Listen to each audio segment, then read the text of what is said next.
It was so important as we were developing the CLE for today.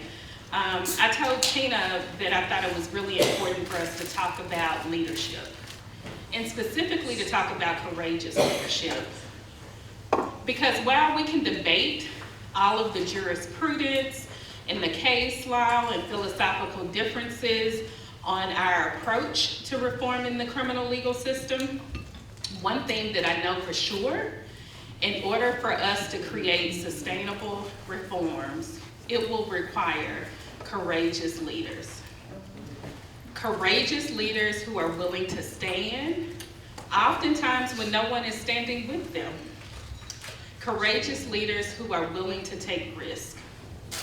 And so we're closing out today's conversation, the program today, really to inspire you to think about what type of leader you are, because it's so very, very important to us meeting the moment that we're in right now.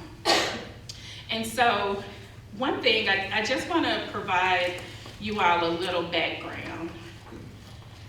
For me, oftentimes I tell people that my interest in the criminal legal reform space is through a racial justice lens. When I think about the most pivotal movements, not just in America, but across the world, it is the civil rights movement of the 1960s. And when we look at those chapters in American history, oftentimes I don't just think about, I wonder what the attorney was thinking when they were preparing their brief or the legal strategy. As a philosophy major, I think about, I wonder what was driving them to speak boldly to injustice, to take risk that no one else would take. And so as we look at leaders like Thurgood Marshall and Polly Murray and Spotswood Robinson and other people who have really shaped American history, I often think what drove them every single day to get up, oftentimes take the risk of losing their income, their livelihood. I think what Monique shared with us during her acceptance is real.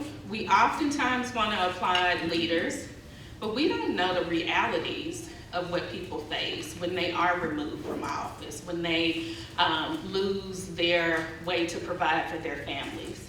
And so today's conversation is really to explore the role that courageous leadership plays in sustaining equitable change within the criminal legal system.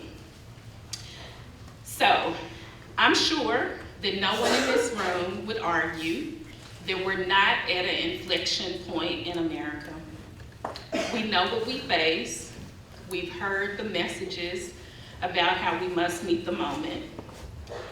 And today, we are going to talk to leaders who are stepping up and answering the call of courageous leadership.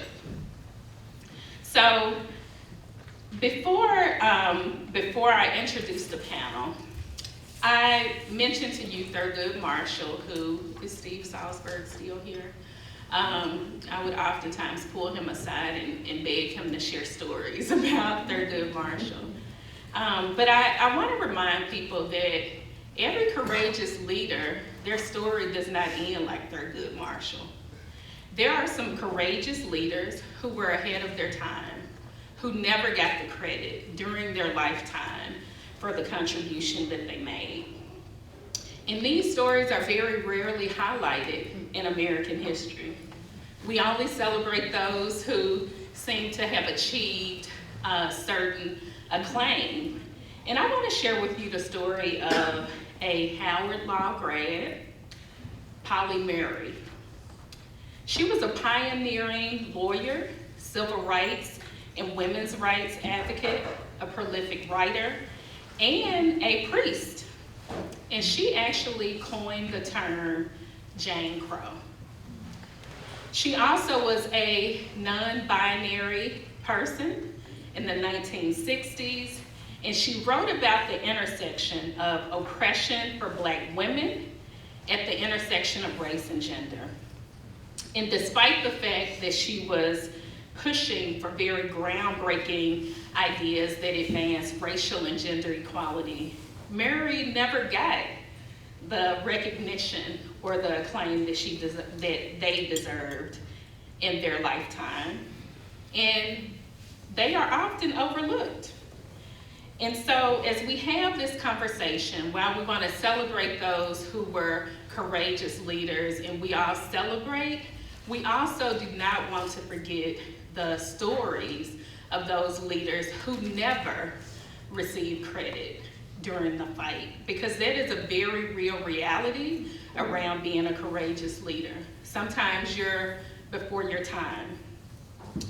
In the legal field, we have incredible power and privilege, and we have the opportunity to drive the country to where we should be, a more equitable system. And each of us, in our distinct roles, we have influence. And we have to use that courage to play a role in creating the world that we want to see. So, without further ado, I'm really excited to introduce our panel and have them share with you not only their professional experiences, but also talk about their the personal values that drive their work. So right here to my immediate right is Alvin Bragg, New York County District Attorney. Beside him is Judge Bernice Donald, not a stranger to any of us, retired judge from the 6th Circuit Court of Appeal. And on the very end, Jessica Yeary, the public defender from the 2nd Judicial Circuit in Tallahassee, Florida. All right, so I want to jump in with the questions. I'm going to start out with Judge Donald. When I think of courage, everyone can hear from my voice, I'm a Southern girl. And so I had the pleasure of growing up in Memphis, Tennessee. And so for a young African-American girl growing up in the 80s, Judge Donald, she was the image. Claire Huxtable was on TV and Judge Donald was in the courtroom. And so for me, seeing her as a child really shaped my vision of who I could become. And so I want Judge Donald to begin really talking about how courage influenced your career and how it led to you taking the risk to become the first in so many instances. Thank you, April. And I know you all are pleased that mercifully this is the last time you will see me up on the dais today. You know, when I looked at this topic and I thought, what can I contribute? Because when I think about courage, I think about people doing incredible things, heroic things. And for me, it was hard for me to identify that in my life. And April told me that she wanted me to talk about those things that shaped my career and influenced my life. Many of you have heard me talk about my parents who were sharecroppers. I'm from a very large family, and I was the first in my family to graduate high school and go to college. My folks set an example for us of courage because we lived in a very different time. And for me, going to school and being denied the same opportunities that my white counterparts were experiencing every day. Being in a situation where we went years after Brown to a 2-room cinder block school for kids with no indoor plumbing, no running water. One teacher teaching 1st and 2nd grade, and one teacher teaching 3rd, and then another teacher teaching grades in a single-room church for grades 4 through 8, because in our community that was the highest school went for the black kids, and that was in the late 50s. And I knew that and I'm going to skip a lot of things, but I knew that I wanted to use law as a tool to change my circumstances. And so I went to law school. I didn't really have an example. I didn't get a scholarship to school because I was one of the people to integrate our high school in 1967, which is the first time Mississippi allowed black kids to go to the previous white school. And because we were not welcome there, the teachers and counselors would not give any black kids any information about college, wouldn't give us any counseling. And so if you pressed me today to tell you how I made my way to college, I couldn't tell you, because I have just blocked out that whole experience.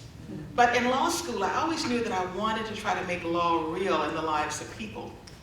And I'm going to fast forward and tell you that I graduated law school, and I had a terrible experience applying with a company that I was so loyal to, but I didn't get a job in the legal department because I didn't go to, as they told me, a very good law school. And so I would never be in their legal department, but I could possibly be in the human resources department.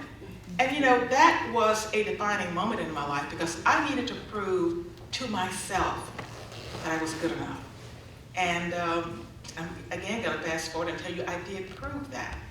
And I eventually got a job as a public defender. And this is where I guess if there's any measure of courage in my life, I saw people, the down and the dispossessed, the people who were constantly going through the system and being treated as second and third class citizens. And I've always believed that in a system that talks about itself as a justice system, people should never have to submit, should never rather have to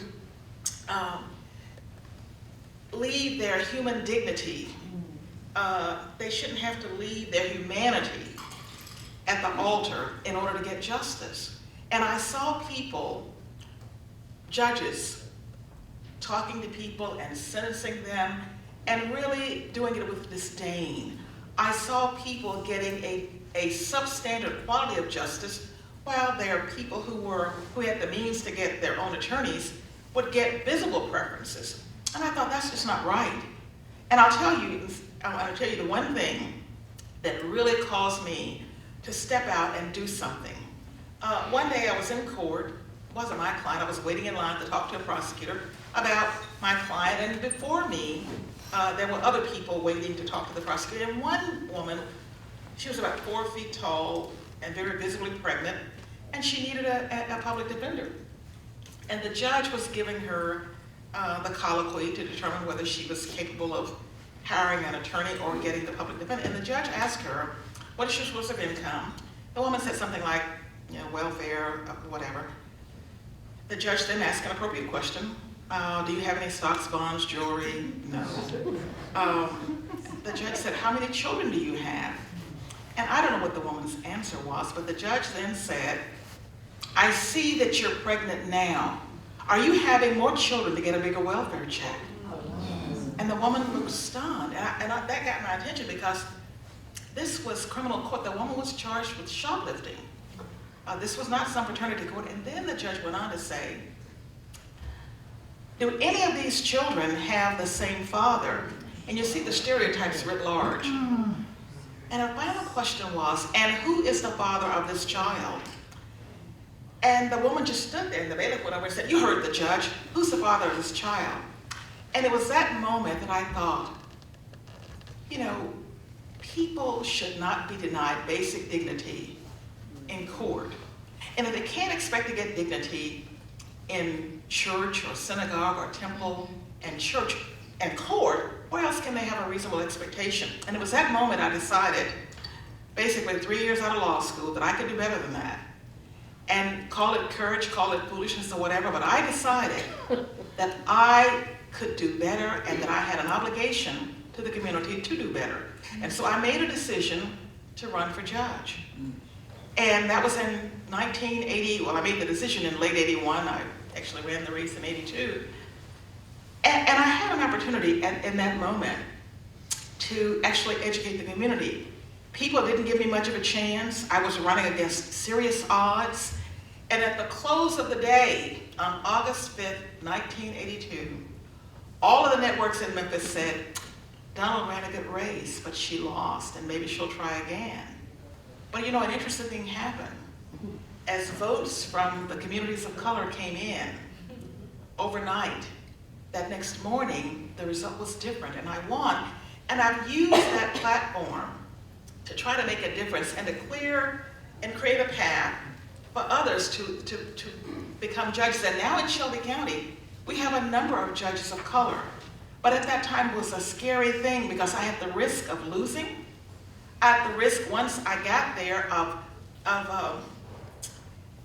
either enhancing opportunities for others or diminishing opportunities. And I always knew that for the 4 or 5 years I sat as the only African-American woman judge in Tennessee's history, that I had a tremendous obligation. And there were decisions that I had to make carefully and courageously, but to show that, you know, we as people of color can do those same jobs with integrity and courage and quality, and we can do that while treating people with dignity and according them the respect that any individual coming into a courtroom should.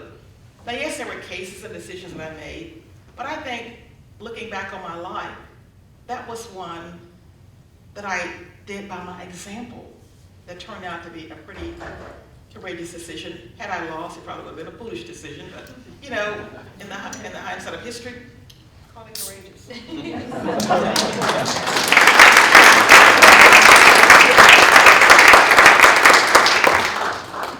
So, DA Bragg, I'm sorry you have to follow. So am I.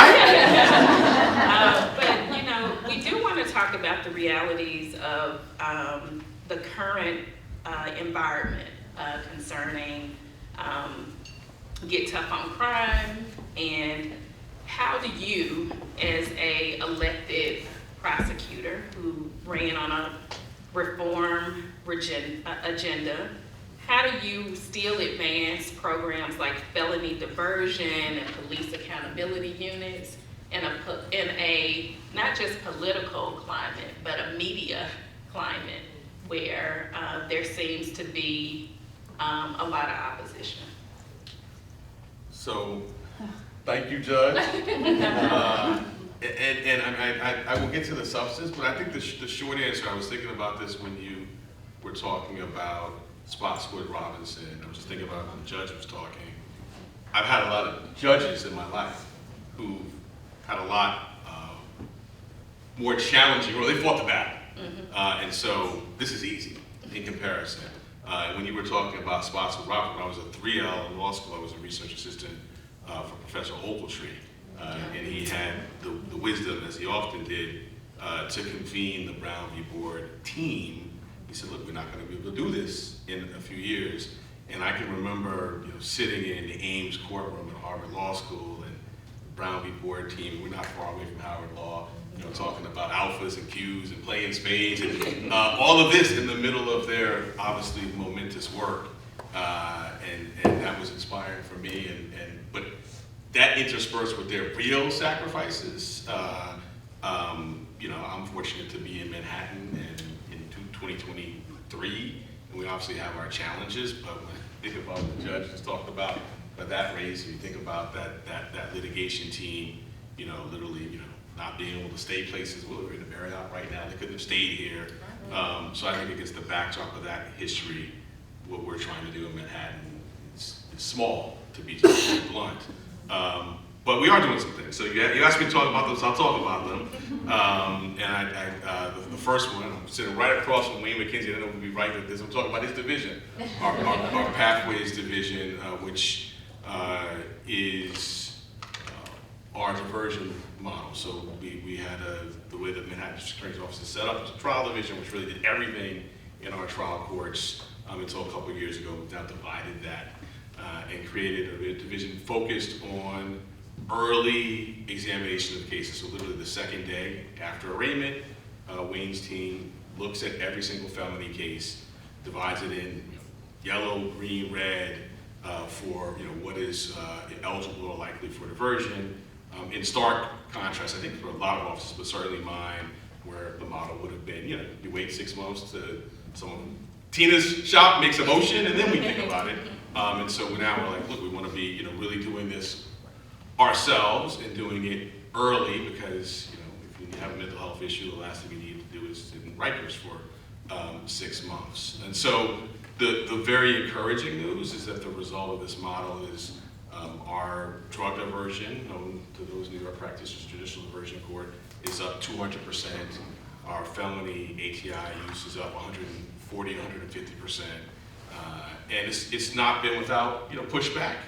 And so, call it courage. I don't know what we want to call it, but we've certainly had some pushback from a lot of quarters against the national conversation of what does safety look like. And I think one of the challenges, particularly for me early on, was much like you, when I think about these issues, I'm talking from a racial justice lens, and I think the initial conversation I very much talked, and I'm not going to lose that, that's who I am, but being particularly from this seat, much more directed about saying this is a public safety model as well, right? This is going to reduce recidivism, this is going to make people in neighborhoods stronger. And so that has helped, I think, with some of the pushback. Also, the other things we're doing in sort of more traditional enforcement space and with numbers coming down has also obviously helped. But that's a real cornerstone initiative. I should also hasten to say, it's very much a work in progress. My guess is Tina probably has 5 cases she can hand to me right now and say, what about these? Divert these. You might have them in your bag. And so, it's very much still a work in progress. And then operationally, we're doing what my dad would call kind of tightening the lug nuts now, right? We are. One thing I find about some of this change is that if you can make it easier for folks, it then becomes easier to sort of digest. And one thing that we're dealing with now is, I think many of us have strains in our courtroom, so it's the sort of the lag into the time it takes to assess someone. Do they do treatment? What type of treatment do they need? What's the court adjournment date? And so we've done things like we've actually loaned. I don't think we provided the courts with some money to help support what we're trying to do. But then some of the providers say we can't do it effectively, without more funding. So it's a work in progress. I'll just add one other thing we're doing that I think it's gotten universal acclaim. Acclaim is too strong a word, but hasn't gotten pushback. But I think is going to really help our system, which is we just funded Fortune Society, which many of you may know does reentry work, $3 million to have someone who's been justice involved in our courtrooms, in our arraignment parts, whenever they're open, so 9 a.m. to 1 a.m. And so to complement the sort of, what Wayne's doing is court mandates, right? This is purely voluntary, anyone who's released. And their charge, which we're funding them to do, is just to ask one simple question, like, what do you need? And if it's food, they're gonna help connect folks to food. If it's the beginning of treatments to sort of, those relationships. And probably most importantly, if it's housing, which is I think our most acute need, they're gonna literally take them in a Fortune Society vehicle and provide them with emergency housing. So that's not, I give that as an example of something I think is potentially really impactful that's gotten no real pushback. And I think, I raise that in this moment because I think that finding things like that where everyone can get behind it is also important while doing side-by-side the things that necessarily will bring a lot of, pushback. Thank you. So, and before I go to our final panelist to ask her the first question, I just want to say for Q&A, we will take a few questions. If you have them, you can, the writing pad that you have on the tables, if you write them down, and we'll have someone from the ABA come around and collect those. So if you have some questions steering in your mind, please feel free to write those down. So Jessica, you are a elected public defender, which is somewhat of a unique model. And you practice in the South, and let's be completely clear, you're in Florida. I am. And so I really want you to talk about what does it take at this moment in our history and political climate to practice courage in a jurisdiction specifically that is a very challenging environment. Sure. I think for so many of us who are on the line every single day, our assistant state attorneys, our assistant public defenders, what I try and preach to our office is courage is showing up every single day. When you have 150 clients that are, incarcerated, that need you fighting the fight, specifically in the South, against, practices and policies that have been ingrained in the system, courage is showing up every single day to fight against that. as leaders specifically, I think we owe it to our attorneys to set that example. But for me, coming into this space as the elected public defender after just being an assistant public defender for so long, my goal was always, I'm never going to ask my attorneys to do something that I'm not doing. And so when I came back into the office, everybody told me you can't be the elected PD and have a caseload. You can't do it. You're going to be at meetings, you're going to be everywhere else, you can't do it. And I said, first of all, don't tell me what to do. Second of all, yes, I can. So I came back into this space, and my clients are direct filed children, and those are some of the hardest cases that we see in the courtroom. But I feel wholeheartedly committed to fighting against that practice first and foremost, but also to setting that example in the office. My circuit specifically is Leon County, Gadsden, Franklin, Wakulla, Jefferson, and Liberty, and it is the South. And we, over the past 3 years since I've been back, are challenging policies where it is the court system saying, we've always done it this way. This is always how we've done it. We don't have a diversion program that is so robust and incredible. We have a mandatory jail policy for driving on a suspended license. Okay, so we continue to fight against those kinds of policies every single day. Just to share kind of my story, which I think is so much of what all of us are seeing in this courageous leadership space. I was on the line for, a little over 10 years and felt that we weren't fighting the fight in the way that we needed to. And I would go into my, my boss's office or my leader's office, and it was just kind of, well, don't rock that boat, and you don't want to upset your judge, and, well, that could have some sort of harsher penalty on the sentencing side. So at that point, kind of in the office, there was a group of us that very much felt compelled to change it. So I quit my job and ran against my boss. And thankfully, I got to come back. But that was a very scary decision. My husband's in the room, we have 2 small boys. These are decisions that we all make on a daily basis that can impact our families and our personal lives. But, when you feel compelled to do this work, and when you feel that you've got to do those decisions for what's right, you just kind of put your brave hat on and you do it. And I feel that, continuing to do this work, and just what I try and tell the young lawyers is you just have to do it. Be the most prepared in the courtroom, be the hardest working, file that motion and go in there and do it. And as you continue to do it over and over, it gets a little less scary each time, and ultimately, you save someone's life, and that's all, we can hope to do every day. Thank you.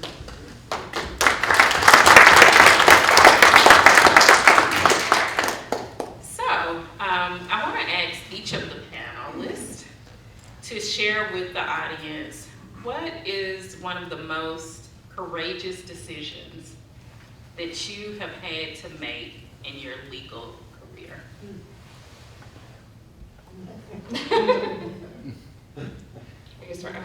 Mine was running against my boss. I think we already said that. But I think for us as defenders and speaking through this lane, I think the most courageous decision is oftentimes when our clients say, I don't want that plea offer. I didn't do this.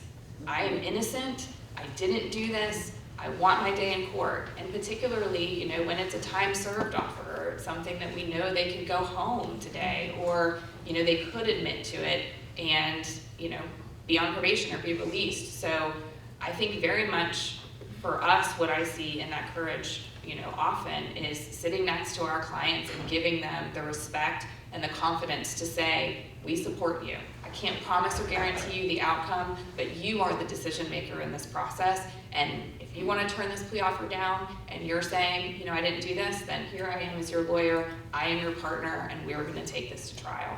So I think we very much, learn from our clients in that space, because they're the decision makers, and our job is to make sure they feel respected and fought for in this process. So oftentimes every day it's, I don't want that plea. Okay, we're going.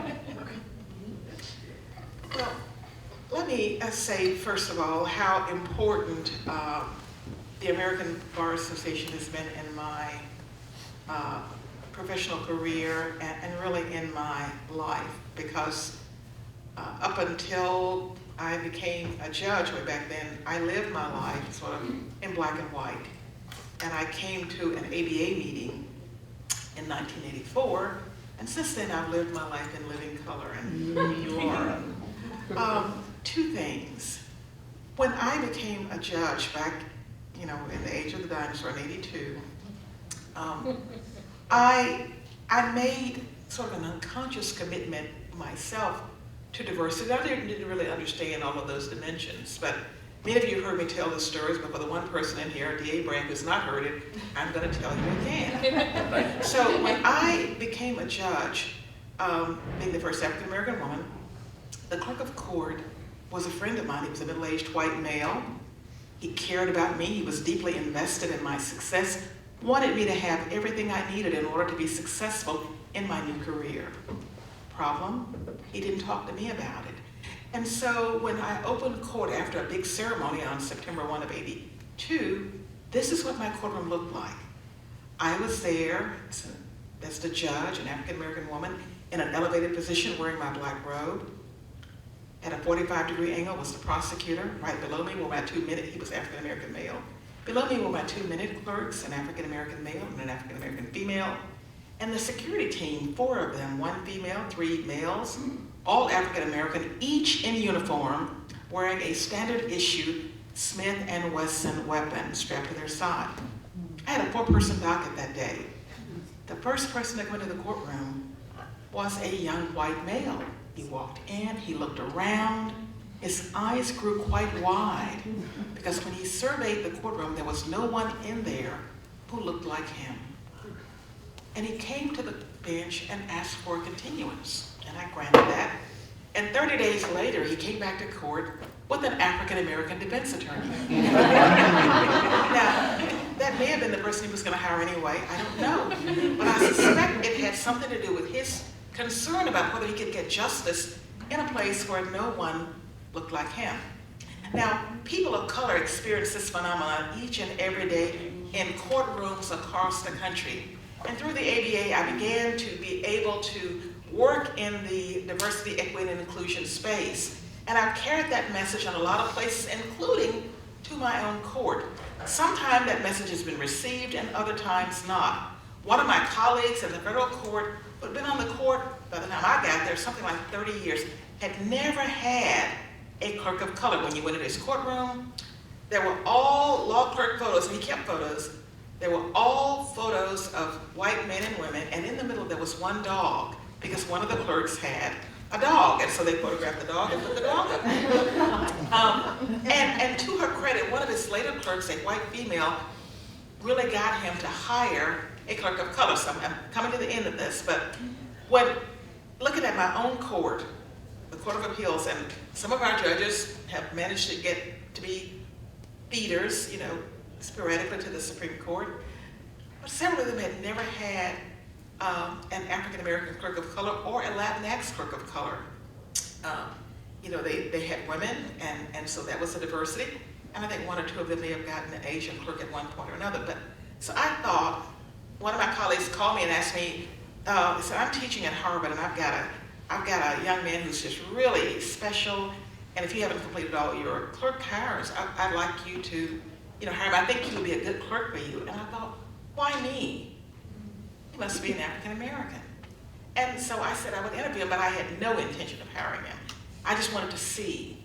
I interviewed him here in DC, and when I met him, I was blown away. He was brilliant, he was wonderful, and I did hire him.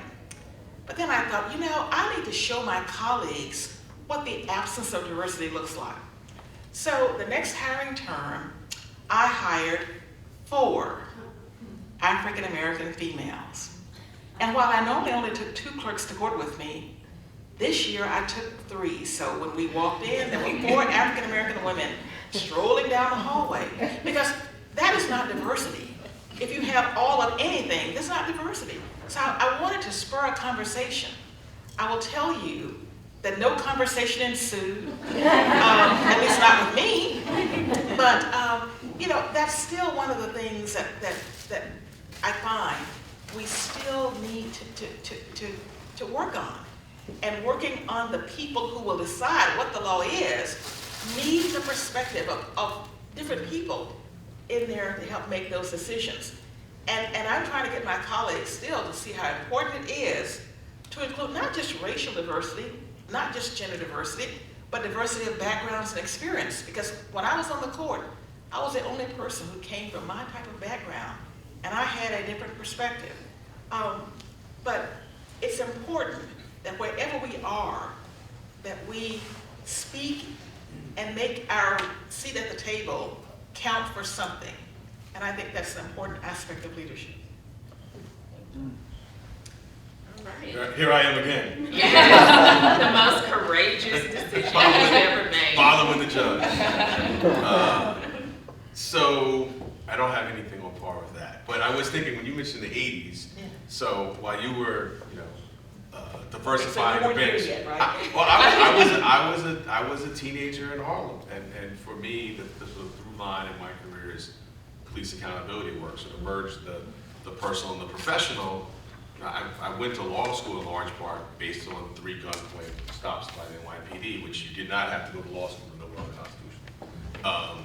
And so that, to me, that's been the most, I think, challenging types of one. I think they're legally challenging in the law, but then also, the backdrop of them. So very proud of the work we're doing in the office now.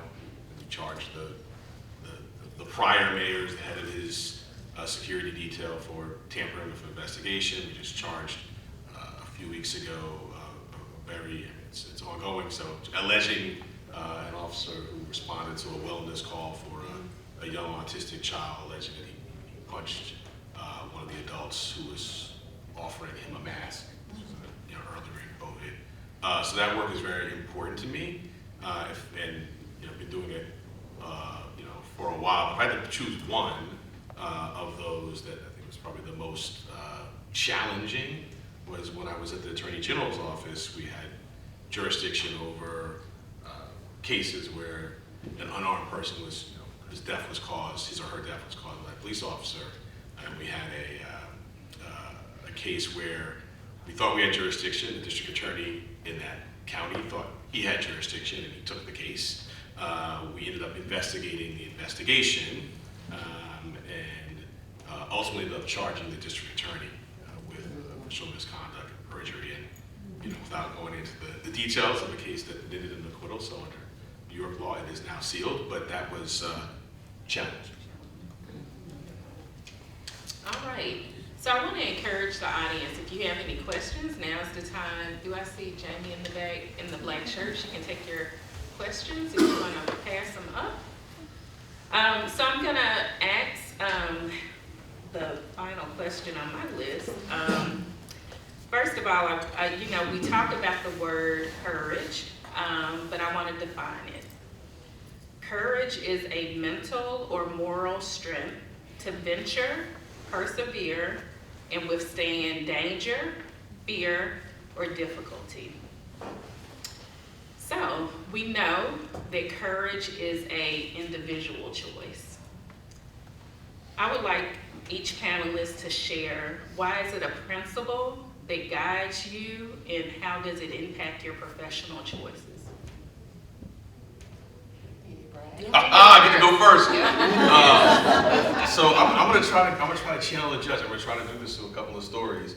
Inspired by listening to you, I was thinking about the judge I clerked for. Okay. Judge Robert Patterson, one of those, the Southern District of New York. And he used to always say to me a couple of things, and I really was sitting there thinking about it, sitting next to you. He would say, when I practiced, he was quite older than I was. The law was a profession, not a business. Keep it a profession. And he would always say, if you practice right, the law is hard. And we're all shaped by these early experiences, and particularly by people like a judge or another mentor. And I will never forget, I was thinking about when you talk about the human dignity in the courtroom, a defendant coming before the judge who was shivering. And it was cold. I'm a clerk. I do as I'm told, and the marshals were standing. The person was clearly in distress, and the judge, in the way that perhaps only a judge can do, just stopped everything and sent me to go get a jacket and to get this person to be warm. And then a couple of days after that, someone came, and it was the day before Thanksgiving, and He violated his the terms of his release. He was clear about that. He said, "Judge, I violated, but I want to spend family with Thanksgiving with my family. I'll be back on Friday." Judge looked at me. Judge looked at him, and in his wisdom said, "Yes, come back on Friday." Person came back on Friday. The marshals weren't there; they were closed. He then came back on Monday to surrender. I say all that to say that how formed we are, and I think about this now, heading an office by the people we see in leadership. And so it's not just those clerks, it's everyone who saw you with those clerks. And just the benefit I had of sort of being mentored by someone like him in the law and by others outside of the law. And I hope this is responsive, but we'll tie it to sort of sitting here looking at Tina and Wayne, a story about one of Tina's clients, anonymized. But I think there's a straight line that I don't know that I would have done this where had I not clerked for the judge and been informed of sort of taking calculated, data-informed risks driven by personal experience. But this is, to me, one of the most, I think, two really moments that stand out from my tenure. A client of the Legal Aid Society in New York who had earned, I would say, diversion, came and he said, "Look, I want to do this." It was a gun case, a discharged gun case. He shot himself by accident and had significant trauma. And we did intensive treatment. He did it for about a year. And then he told his lawyers, so we have these graduation ceremonies in court, and I go to them periodically, and they said, "No, don't come to this one. He wants to come to your office." And I said, "All right, yeah, I want to meet him." And he came, and I forget, he sat like at the head of the table. It was his meeting, his chair's meeting, it was great. And he thanked the team, Wayne's team that had worked on it, and then he wanted to meet, and this is someone who I think in another moment, another time, would have certainly been incarcerated. And the story's not, I tell this with some courage now, because the story's not written, it's within my time, so it's not more than 2 years old. And he said, "Well, I wanted to meet because I wanted to show you something." And he reached in his pocket, and part of the diversion was job training. And we partnered with a union, and he showed me his union card. And he basically said, this is what I'm going to be doing now, thank you. So, from the judge, in those stories and what I saw, and I think, so I guess what I'm trying to say, and I've sort of gotten there through, is I think courage is learned and modeled. And I don't know if I call it courage, I think about good practice. That's a moment that I will always remember. Thank you. Well, I'm going to follow D.A. Bragg and answer the question with stories. And since he told 2, I'm going to tell 3. But they'll be quick. Remember, I said today at lunch that people can live a certain length of time without food or water, but they can't live without hope. And they also generally have a difficult time making it without dignity and without having their humanity respected. So when I was on the trial court, I always tried to look people in the eye, and if people had children, I tried to recognize those. And then I may have gone too far because people read you, and I think there must have been a business started in Memphis where people could go and rent babies, like babies come into the courtroom and they have babies at sentencing. But anyway, there was a man who was convicted of robbery, and I had to sentence him to a pretty lengthy sentence, like 10 years. But I always talk to people and encourage them to try to use this time. They made a mistake, but that mistake doesn't have to define the rest of their life and to do things. And so, I won't go through all my spiel, but this man, I was at an event, and he came up to me and he said, "You won't remember me, but you sentenced me to 10 years on a robbery charge." And he said, "You told me to use that time to better my life," and blah, and he went on to tell me he had done that. He said, I just want to thank you for that encouragement. He said, "I now have a series of trucks," and he said, "I'm hiring ex-cons, I'm giving them jobs, and he said, you know, I appreciate so much the encouragement that you gave me. The second thing I want to tell you is about a pastor who was accused of violating the Interstate Commerce Act. He was accused of arson. And it's questionable the way that statute is read, whether or not the interstate commerce element was satisfied, but anyway, he was convicted. And the man would come to court every day early, every court setting early. But once he was convicted at trial, the prosecutors said, federal prosecutors, take him in jail because he's convicted now. I said, wait a minute. This man, once the jury made that verdict, he knew that there was mandatory jail time, but still he's come to court for every court date and come early. So why should I take him into custody? Well, because he's now convicted. And I said, no, I'm not going to do that. But it becomes easy sometimes to look at certain people stereotypically and just ask to go forward and you know, take the most severe action. Those two things are two of the cases that I want to talk about.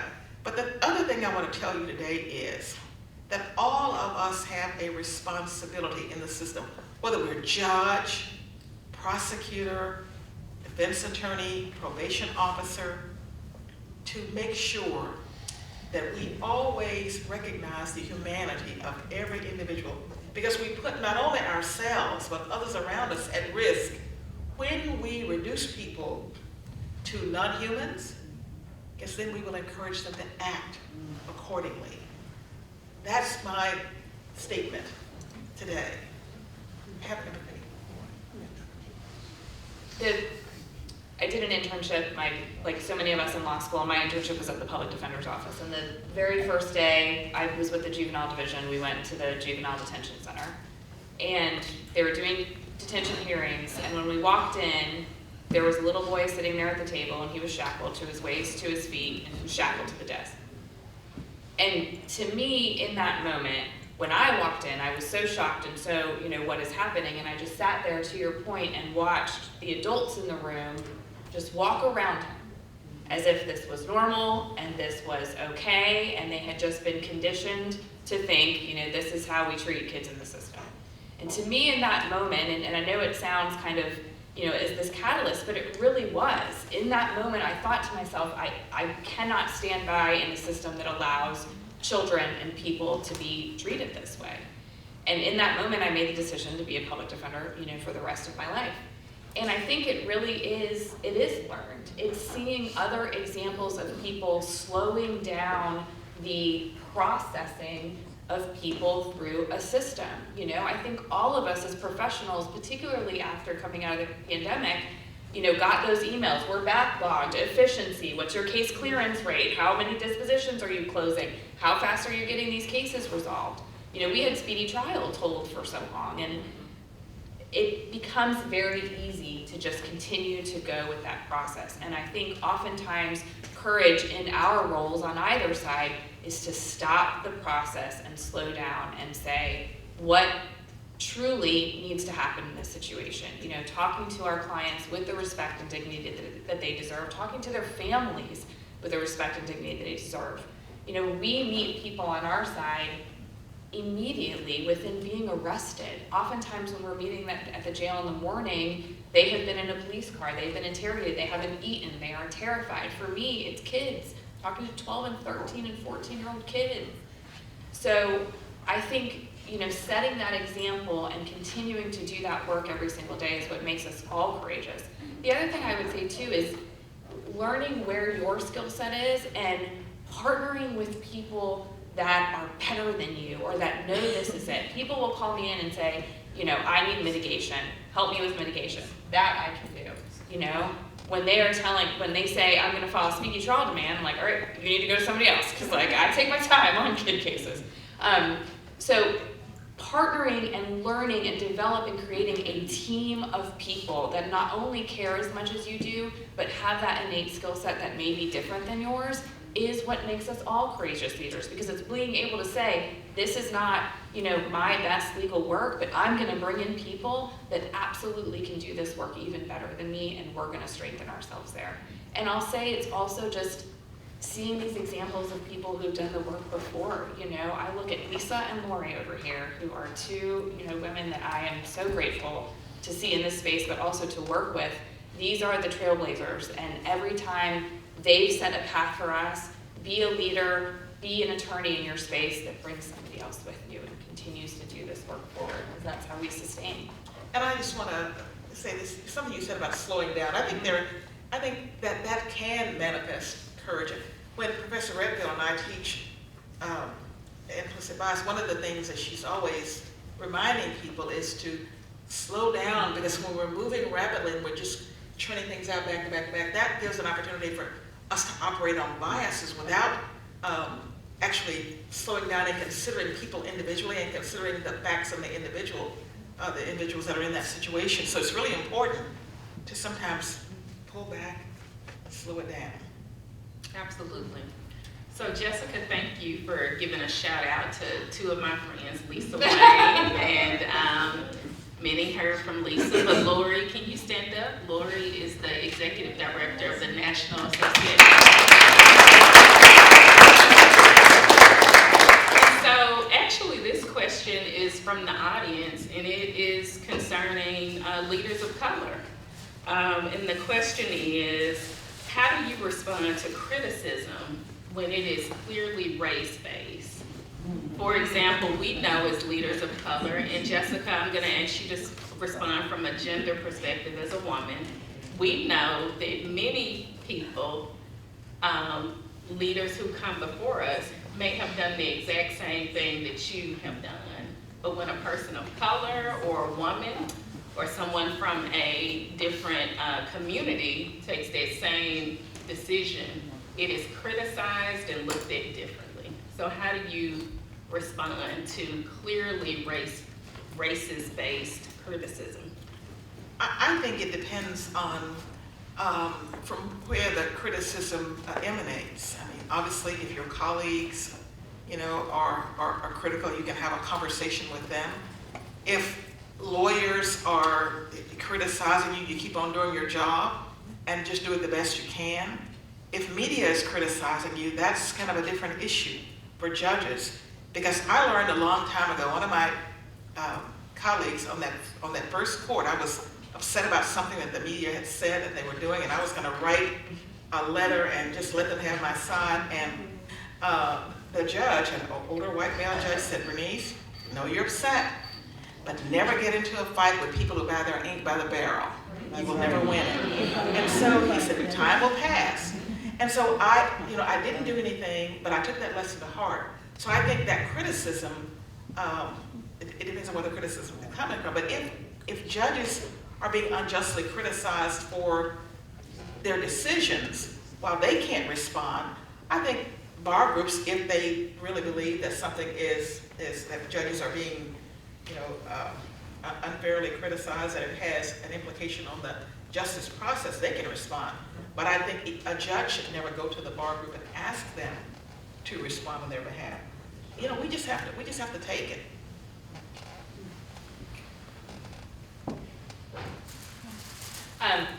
So as soon as we came back in as the elected in 2021, the very first meeting we sat down to in this new role was a jail population. We need to work on getting our jail population down. Okay. So I walked into that meeting right away. My chief judge, a male. My criminal chief judge, a male. My sheriff, a male. My chief of police, a male. My county commissioner, a male. My city commissioner, a male. And me. And so I think the way I respond to it is just to do the work, is to just show up and say, I earned this spot, I am sitting here, I am just as prepared. We can all talk about what you all want to do in this meeting, but this is what I bring to the table and this is what we're doing. And I think that very much comes from seeing other examples that have been set and just having that acknowledgement and self-worth to know that you're worth it and you're able to sit up there and you deserve that spot. So I point it out a lot. I'll say, I'll provide the female perspective, or I'll provide the criminal defense perspective, or I'll provide whatever I need to. But I think it's just showing up courageously and not being concerned about it. We are criticized. I get criticized often. We bring on a great communications team. I'll tell you that. That's very helpful. Know your skill set. But knowing that you earned your space and you've done the work and just show up to push through it, that's gonna also build your reputation for people to know. They may not like what you did in a situation, they may not agree with you, but they know that you at least were prepared in your response. So I agree with both of those. I think I was listening to you talk about it as a judge. I think it's slightly different as an elected, but not completely different. And I think that's been a real issue that I've pondered and frankly struggled with, because I think there are times when it's just not appropriate to respond, even though I think I'm certainly more permitted than a judge. It's just, would be okay maybe under the code, but probably ultimately disadvantageous to the administration of justice. So I've probably chosen more times to not say anything in response publicly in terms of media. I agree with you though. There are times when there's been constructive comments from people I trust that I think that you have to engage on. And then I think there are oftentimes ignorant comments, and I don't mean the provocative ones or, kind of the Instagram seeking a response, but ones where you then have to sort of lean into personal experience when someone tells me something, well, you know what, I actually had a gun pointed at me. Let me tell you about that trauma, which, may not be of any color and have a gun pointed at you, but mine happens to be born out of a particularly kind of race-based experience. So I think there are times when I should really have leaned into and said, no, let me tell you let me take off this DA legal hat and tell you about some personal experiences that inform my professional judgment that I don't think you've had. And I think that's appropriate and important to do. But in terms of the media, I certainly agree. And I think that the problem is that means there's often a lag in information for the public, which is why I struggle with it, which is not great for the administration of justice. But you weigh that against the principle of, prejudice to the accused, to the jury pool possibly being tainted, and so we've had a couple of times where really we've had a lot of times with our comms folks, with our ethics experts, really thinking it through, and I think it's one of the sort of tougher things for sort of an elected prosecutor, just knowing when to stay quiet. Wonderful. So I'm not a panelist, and I'm not elected, and I'm not a judge. So I'm going to respond to the question of responding to, things that's racist.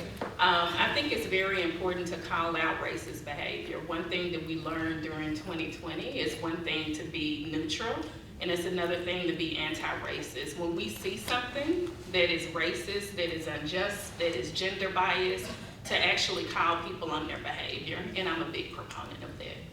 So, I want to allow our panel to give closing remarks. So as we think about the conversation that we've had around courageous leadership, and specifically, we've all talked about it. We're at a moment in history that I'm sure many of us stay awake at night, worried about many things. Not just in our own country, but issues around the world. So what do you want to leave with the audience today as we talk about the necessity of courageous leadership at this moment in history? Jessica? It is, for me, it's very simple. It's just can't stop, won't stop. I mean, I'm going to show up every single day and continue to do this work. And for me, we may not be able to solve the entire issues with the criminal legal system, but we're going to chip away at it every single day. And it's the starfish mentality. I may not be able to save everybody, but I'm going to save this one. And I'm going to continue to show up, in this space and work for my client in this moment and hope that continues to have a ripple effect in the system. So I just, to me, to show up to wake up every morning, to show up every day in our office, and to continue to try and do this work, that's what helps me feel like we're making an impact in work that sometimes it can feel like you're not. And so just keep showing up. I asked the judge permission to go before the judge. One, because I learned, and two, because I think it's fitting the judge to have the last word. Yeah. So I have a couple of thoughts. One, and I'm sure this is purposeful, when I look at the composition of the panel, I've been a part of this, system for 20 plus years. and then sitting here, like this is the answer, right? I mean, this is what the system we all work in, and we need all parts of it clicking on all cylinders. So I take a lot of inspiration from being up here with you, and then sort of looking out, and so many people have made so many contributions, and I think there are a lot of forces out there in the world, but I don't think they're bigger than the talent, the forces, and the energy in this room and the rooms like it. And I think we kind of acknowledge that and really sort of breathe life into it. So that's sort of the number one thing for me in terms of sort of the takeaways, just sort of the sum of the parts is bigger than the whole. Now we'll turn it to the judge for some true wisdom.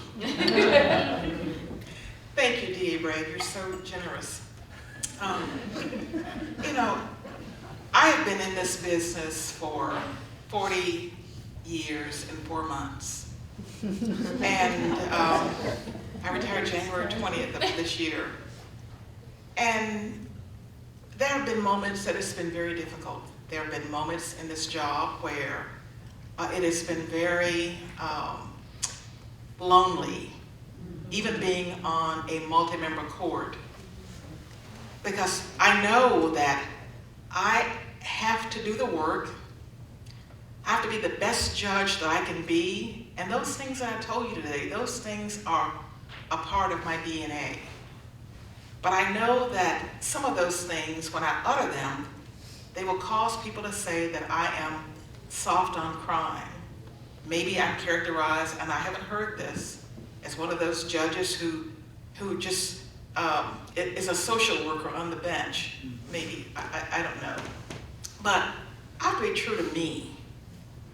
I read those words in statutes and laws and rules and call it naive, but I believe in this notion of equal justice. And I know we're not there. And I see the underbelly of this country. I have gone pretty much around the world, and I see people who are hungering for justice and equality. And I come back and I see people in our communities hungering for justice and equality. I just got through watching a news video of a person with mental illnesses who was in a Shelby County jail who was beaten by multiple deputies on tape. And the case has not been resolved, but you could see them kicking him. And he was down, there were multiple people. And the report was that it was a suicide. Okay, but for all of the years that I have been a judge where I exercised criminal jurisdiction, I'm going to strip out the 7.5 years I served as a bankruptcy judge. But there have been times, though, and I have always, because I took an oath, I have stood there and I've told people that first of all, individuals are innocent until proven guilty, that the government bears the burden. I've told people that all individuals stand equal before the law, be they individuals or corporations. Sarah will tell you that we can hold two thoughts in our head at the same time, but the practices, the outcomes, tell me that we're not there yet. And one of the things that gives me courage is that the people who fought, bled, and died, that I might have the opportunity to be in this position and utter these things to you, I owe them. I owe them to be the best person that I can be and keep shining a light and creating a path for other people to follow in that same thing, if that is what they choose to do. And no matter how difficult it is, I have to do that. And even though I retired, I will still go out and be an advocate for justice. My friend Eva Patterson told me that she had a t-shirt that she made because people would keep asking her, how she was, and she had this t-shirt made that said, "Of course I'm tired. I've been black all day." And another guy, Mr. Jackson, who is an associate general counsel of Microsoft, living in New York. And let me just say this, Professor Redfield and I have a book out here that's for sale. It's called Extending Justice, Strategies for Inclusion, Increasing Inclusion and Reducing Bias, okay? And it's $62, and you can get it here on Amazon. Okay, now, I did a book interview in New York with Mr. Jackson, who was the Associate General Counsel of Microsoft, and what he said was, he talked about an experience that he had at 10 years old, where he was going from home to his grandmother's, and he's just about to board the train, and police officers come, and they said, "That's him." And he's 10 years old, and so they come toward him, he starts to run. Tina, you heard his story. And so he started darting through the trains to get away because he hadn't done anything. But when he got coming out of one of the trains, there were other officers who grabbed him, and they took him to the jail to interrogate him. And they kept saying, "Okay, just tell us you can do it, that you did it rather, and you can go home." And he said, "But I didn't do it. Tell us you did it and you can go home." But I didn't do it. And he said, there came a time when he was almost ready to say, "I did it," because he wanted to go home. And he talked about how difficult it is for youth to be in a police station with people of authority, and they want to go home. That's all they want. They didn't do anything. But once you get into that system, things happen. And he said, if I had said I did it, my life would have been changed forever. He was a tax lawyer, graduated from great law schools. But he said now that he is the Associate General Counsel of Microsoft, doing, 60 million, I don't know whether he said 60 million or 60 million, but it had a lot of zeros, okay? He's making those deals. But he said even since he's been in that position, and I think it was Brooklyn, New York, he said, I have been arrested and spent the night in jail, but I didn't do anything.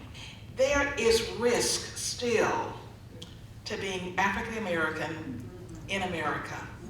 And all of us as stakeholders, as guardians of this system, the criminal legal system, we have an obligation, no matter our color, no matter our gender, to make sure that every individual, regardless of race, gender, socioeconomic condition, mental health status, that all of us can expect and have a reasonable expectation that we can get justice in these United States.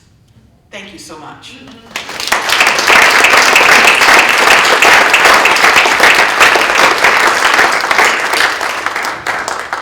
Well, as we say at open mic, Judge Donald just dropped the mic. So please join me again in saying thank you to our panel.